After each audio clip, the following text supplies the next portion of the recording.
जय हिंद दोस्तों। मैं विकास भारद्वाज एक बार फिर आप सभी का मेरे इस वीडियो में स्वागत करता हूं। आईपीसी के रिवीजन का सीरीज चल रहा है। कल हम लोगों ने अध्याय 8 के पहले के सेक्शंस को रिवाइज कर रखा था। आज हम लोग फिर से देखेंगे। एक नया रिवीजन चलेगा और नई चीजें देखेंगे। अध्याय 8 जिसमें यह बताया गया है कि इसके बारे में लोक प्रशांति के विरुद्ध अपराधों के विषय में, मतलब पब्लिक ट्रैंक्विलिटी के संबंध में जो चीजें दी गई है कि कैसे लोक प्रशांति को विशुद्ध किया जाता है, क्या चीजें उसमें होती है, इन सब चीजों के बारे में।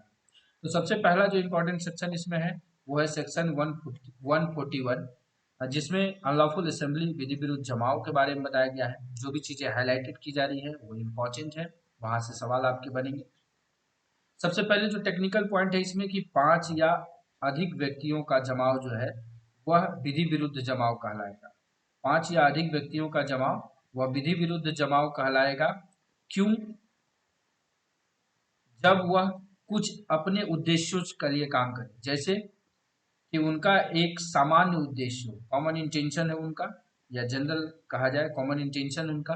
पहला कि वो केंद्र सरकार या राज्य सरकार या संसद के किसी या राज्य विधानमंडल के किसी लोक सेवक को, जबकि किसी ऐसे लोक सेवक को विधि पूर्ण शक्ति का वह प्रयोग कर रहा हो, लोक सेवक क्या कर रहा हो, अपने विधि पूर्ण शक्ति का प्रयोग कर रहा हो, तो आपराधिक बल द्वारा या फिर आपराधिक बल के प्रदर्शन के द्वारा उसको आतंकित कर दे, तो ये कहा जाएगा कि वो विधि विरुद्ध जमाव है। जैसे कोई 5 व्यक्ति आरपीएफ पोस्ट पे आते हैं और इंस्पेक्टर को धमकाते हैं कि आप ये काम ना करिए, आप अगर कोई अनऑथराइज इंक्रोचमेंट है उसे तोड़ने के लिए जा रहे हैं तो वो विधि विरुद्ध कार्य है उसका, लेकिन उसको करने से धमकाते हैं, तो वो जो जमाव होगा उसे विधि विरुद्ध जमाव कहा जाएगा। दूसरा है किसी विधि के या किसी वैध आदेशिका के निष्पादन का प्रतिरोध करना, मतलब कोई लॉफुल ऑर्डर है उसको निष्पादन करने जा रहा है तो उसमें आप कोई 5 या 5 से अधिक व्यक्ति उसको बाधा पहुंचाती है। तीसरा है किसी रिष्टि या आपराधिक अत्याचार या अन्य अपराध का करना, मतलब कोई मिसचीफ करना या कोई क्रिमिनल इंटिमिडेशन कहा जाए, आपराधिक अत्याचार करना, उसके लिए।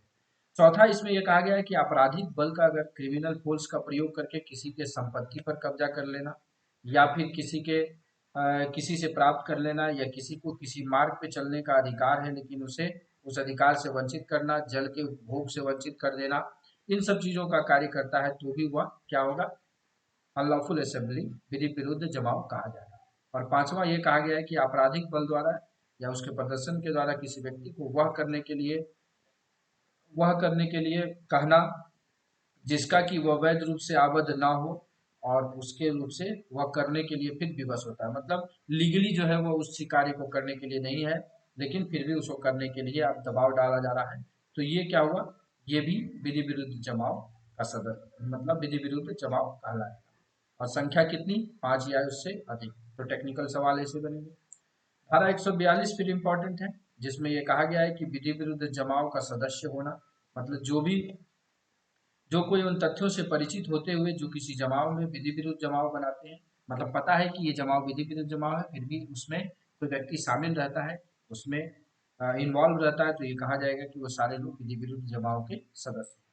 तीसरा जो इम्पोर्टेंट सेक्शन है वो है 143, जिसमें विधि विरुद्ध जमाव के लिए दंड दिया गया है। दंड आपको याद रखना है कि दोनों में से किसी भी भांति का कारावास, चाहे वो सश्रम मतलब कठिन हो या सादा कारावास हो, अवधि कितनी होगी उसकी, 6 माह तक की हो सकेगी, और या जुर्माने से या दोनों से दंडित किया जाएगा। तो ये 3 इंपॉर्टेंट सेक्शन आपको 141, 42, 43। इसके बाद एक और सेक्शन आपको याद रखना है कि धारा 144 में घातक आयुध से सज्जित होकर विधि विरुद्ध जमाव में सम्मिलित होना, थोड़ा सा गंभीर हो गया तो पनिशमेंट भी गंभीर हो जाएगा।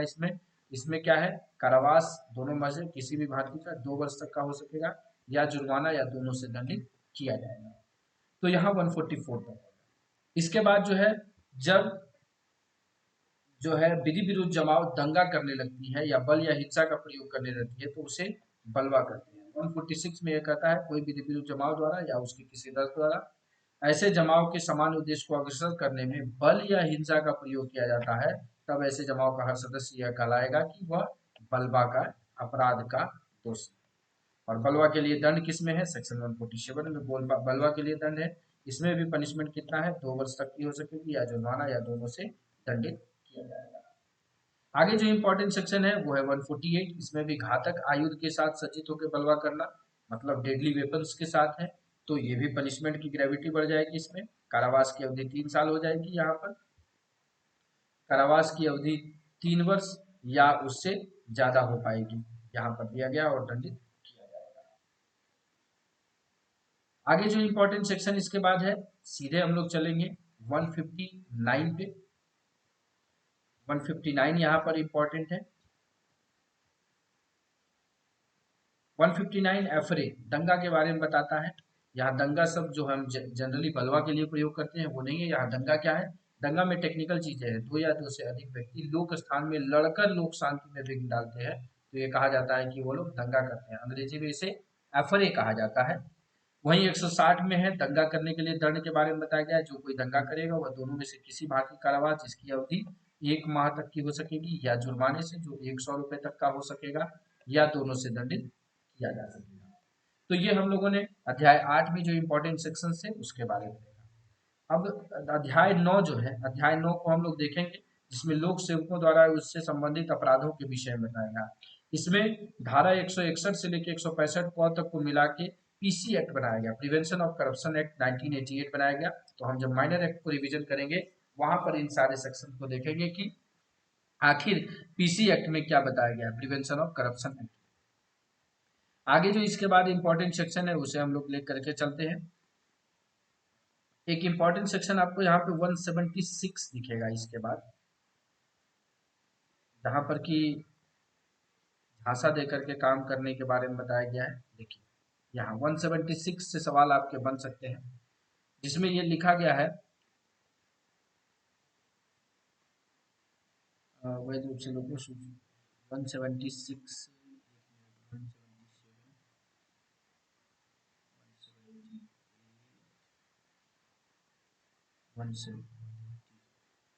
पीछे देखते हैं 176 नहीं 172 के आसपास है, जिसमें चीजें बताई गई हैं। आइए पीछे देख लेते हैं। लोक सेवक का आदेश न मांग करके हाजिर होना।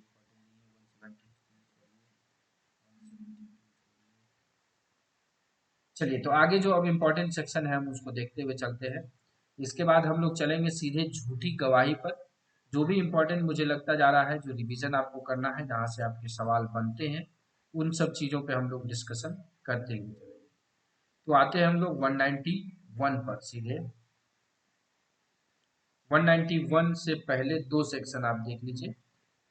एक जो अपना रेलवे एक्ट का 146 सेक्शन है उससे संबंधित ये धारा 186 है, जिसमें ये कहा गया है कि लोक सेवक के लोक कृत्यों के निर्वहन के में बाधा डालना। जो कोई किसी लोक सेवक के लोक कृत्यों में निर्वहन में स्वेच्छा से बाधा डालेगा वह दोनों में से किसी भांति का कारावास जिसकी अवधि 3 मास तक की हो सकेगी, या जुर्माना जो 500 रुपए तक हो सकेगा, या दोनों से दंडित किया जाएगा। तो 186 सेक्शन ऑलवेज जो है सिविल पुलिस हमेशा ये निकालती है अगर उनके ऑब्स्ट्रक्शन ऑफ ड्यूटी आप करते हैं तो।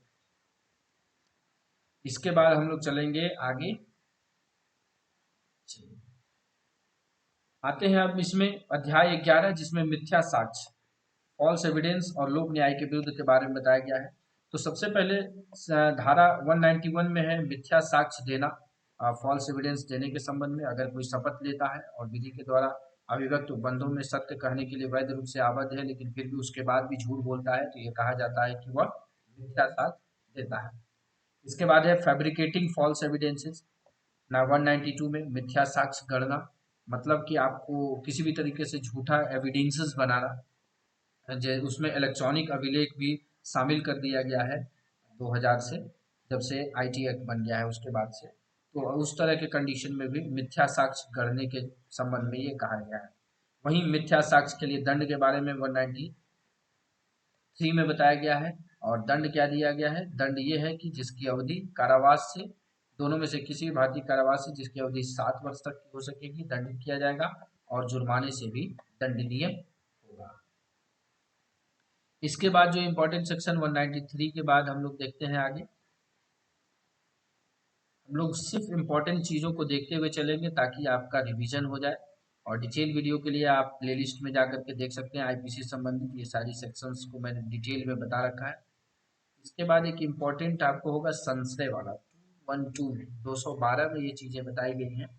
देखते हैं हम लोग 207, 208, 209, 210, 212 में देखिए जब अपराधी को संशय देने के बारे में बताया गया है, जब कोई अपराध किया जा चुका हो, और तब जो कोई व्यक्ति, ऐसे व्यक्ति जिसके बारे में वह जानता है या विश्वास करने का कारण है कि वह अपराधी है, वैध दंड से प्रतिच्छादित करने के आश्रय से संशय देगा या छिपाएगा, तो इसके लिए 212 में बताया गया। अब 212 में दो तरह की चीजें की, अगर मृत्यु दंड वाला अगर अपराध किया है तो उसको अगर छुपाते हैं तो उसमें अवधि 5 वर्ष तक की और जुर्माना दिया जाएगा, और यदि आजीवन कारावास वाले से है तो उसमें अवधि 3 वर्ष तक की कर दी गई है।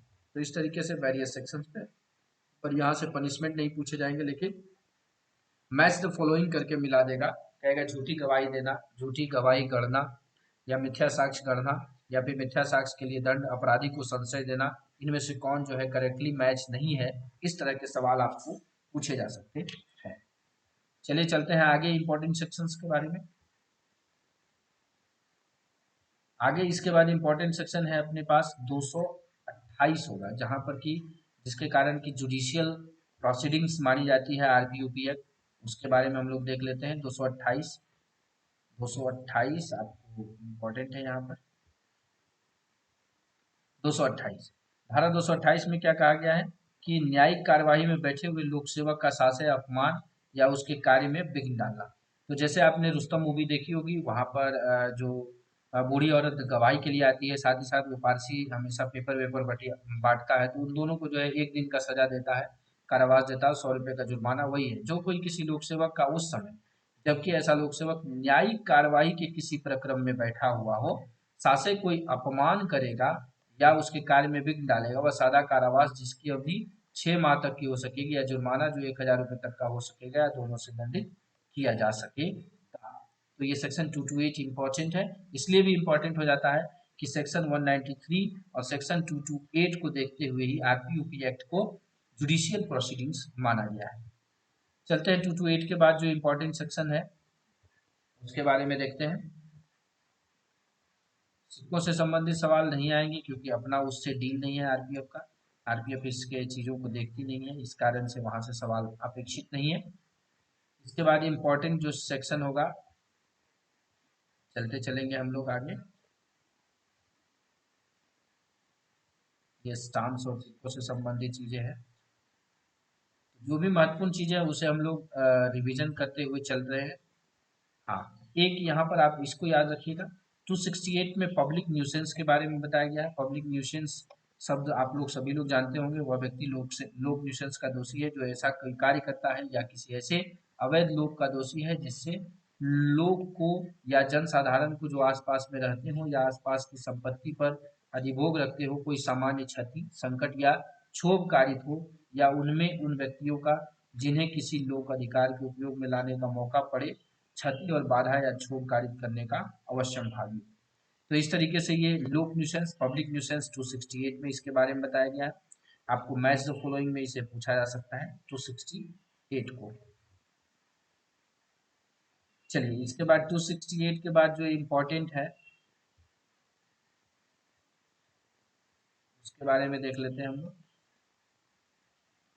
282, 83 इम्पोर्टेंट नहीं है। 1992 के बारे में है, इम्पोर्टेंट नहीं है यहाँ पर। 90 लॉटरी वाली चीज़ें भी अपने काम की नहीं है, धर्म वाली भी चीज़ें नहीं है, ये सब पुलिस के लिए बहुत ज़्यादा इम्पोर्टेंट है। हाँ, अब हम लोगों के लिए जो है शरीर संबंधी, ये अध्याय 16 आपसे अध्याय भी पूछा जा सकता है कि अध्याय 16 किससे संबंधित है। तो अध्याय 16 है मानव शरीर पर, ह्यूमन बॉडी पर प्रभाव डालने वाले अपराधों के संबंध में, जिसमें जीवन से संबंधित चीजें हैं। तो इसमें सेक्शन 299 में आपराधिक मानव वध के बारे में बताया गया है, कल्पेबल होमिसाइड के बारे में। तो मैच द फॉलोइंग्स के हिसाब से पूछा जा सकता है, या कौन करेक्टली मैच नहीं है उसके बारे में। तो 299 में आपराधिक मानववध के बारे में बताया गया, इसका पनिशमेंट किस में है, तो 304 में है, ये ध्यान रखिएगा। 299 का पनिशमेंट 304 में है, और वहीं 300 में किसके बारे में बताया गया है, 300 में आपको हत्या के बारे में बताया गया है। तो धारा 300 भी आपको मर्डर के बारे में बताया गया है, इसके बारे में याद रखिए। 301 आप देखिए, 301 को भी आप याद रख सकते हैं, लेकिन नहीं भी याद रखेंगे तो आप आसानी से इसे हल कर पाएंगे एलिमिनेशन मेथड से। 302 हम याद रखेंगे, हत्या के लिए दंड। दंड क्या है, अगर कोई हत्या करता है तो उसे मृत्यु या आजीवन कारावास से दंडित किया जाएगा, और जुर्माना एंड है, और जुर्माना से भी दंडनीय होगा। 303 को भी याद रखने की जरूरत नहीं है। 304 को याद रखिए, हत्या की कोटि में न आने वाले आपराधिक मानव बंध के लिए दंड है। इसमें क्या दंड दिया गया है, ये कहा गया है कि आजीवन कारावास से या दोनों में से किसी भांति कारावास जिसकी अवधि 10 वर्ष तक की हो सकती है दंडित किया जाएगा, और जुर्माना भी दिया जाएगा। इसके अलावा भी सेकंड दिया गया है कि यदि कार्य इस ज्ञान के साथ जिस उसने मृत्यु कारित करना संभाव्य है, किंतु मृत्यु ऐसी शारीरिक क्षति जिससे मृत्यु कारित करना संभाव्य है कारित करने के किसी आशय के बिना किया जाए, तो वह दोनों में से किसी भांति के कारावास से जिसकी अवधि 10 वर्ष तक की हो सकेगी या जुर्माना या दोनों से दंडित किया जाएगा। तो ये हम लोगों ने 304 देखा। 304 ए भी पूछा जा सकता है। रेस्टलेसली ड्राइविंग के केस में हमेशा लगता है उपेक्षा द्वारा मृत्यु कारित करना, जो भी रोड एक्सीडेंट्स होते हैं जो बाई इंसिडेंटली होते हैं, उसमें इन सेक्शन का उपयोग किया जाता है, और इसका जो पनिशमेंट है 2 वर्ष तक का कारावास या जुर्माना दोनों से दंडित किया जाएगा। 304 बी भी इम्पोर्टेंट है, दहेज डॉडी डेथ से संबंधित है। इसमें आप ये देखिएगा कि डॉडी डेथ में विवाह के 7 वर्ष, ये देखिएगा 7 वर्ष के भीतर सामान्य परिस्थितियों में, तो यहाँ पर जो 7 वर्ष लिखा है ये टेक्निकल शब्द है, और यहाँ से सवाल आपके बन सकते हैं। और ये कहा गया है कि किसी के द्वारा, चाहे वो पति ने किया हो या उसके पति के नातेदार ने किया हो, दहेज की मांग के लिए किया हो, या उसके संबंध में कोई क्रूरता की हो, तंग किया हो, तो ये सारी चीजें जो है दहेज मृत्यु के संबंध में डॉय डेथ के चीजें आती हैं। 304 भी इम्पोर्टेंट है। अब दहेज मृत्यु अगर कोई करता है तो कारावास से जिसकी अवधि 7 वर्ष तक की हो सकेगी, और जो 7 वर्ष से कम नहीं होगी, और उसे आजीवन कारावास तक बढ़ाया जा सकता है, से दंडित किया जाएगा। 305 इंपॉर्टेंट नहीं है। 306 आप अबेटमेंट ऑफ सुसाइड के बारे में बताया गया है। इसके बाद अटेम्प्ट टू मर्डर है 307 में, इसके बारे में बताया गया है। इसके बाद जो है आगे चलेंगे तो आपराधिक मानव वध करने का अटेम्प्ट टू कल्पेबल होमिसाइड के बारे में बताया गया है 308 में, और 309 में आत्महत्या का प्रयत्न अटेम्प्ट टू कमिट सुसाइड के बारे में बताया गया है। और 306 में अबेटमेंट है, ये ध्यान रखिएगा, अबेटमेंट है, आत्महत्या का दुष्प्रेरण है 309।